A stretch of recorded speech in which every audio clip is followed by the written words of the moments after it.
এই জন্যে আমি বারবার আপনাদেরকে মনে করে একটা কথা, আমার জীবন থেকে উপলব্ধি করি একটা কথা, যে একমাত্র আল্লাহ ছাড়া এই পৃথিবীতে এবং পরকালে আমাদের আপন বলে কেউ নাই। বাকি সবাই সবার স্বার্থের জন্য আছে। মানুষ মানুষের অবস্থানকেই মূল্যায়ন করে, মানুষ মানুষের অবস্থানকেই মূল্যায়ন করে। আল্লাহ রাব্বুল আলামিন আপনার ভিতরটাকে ভালোবাসেন। দেখেন, আপনি যখন নামাজ পড়েন নাই, আল্লাহ পাক কিন্তু আপনাকে ধ্বংস করে দেন নাই। আল্লাহ পরম করুণাময় আপনাকে হেদায়েত দিয়ে নামাজি বানিয়ে দিয়েছেন।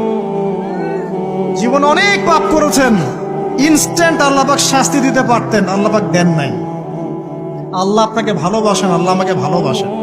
আল্লাহ পাকের এই ভালোবাসার ঋণটা শোধ করার জন্য হলেও নামাজি হয়ে যান, আল্লাহর পথে ফিরে আসেন, দিনের জন্য কিছু করেন, দিনের ফিকির করেন, পড়াশোনা করেন। প্রিয় ভাইরা, আল্লাহ পাক তৌফিক দান করুন।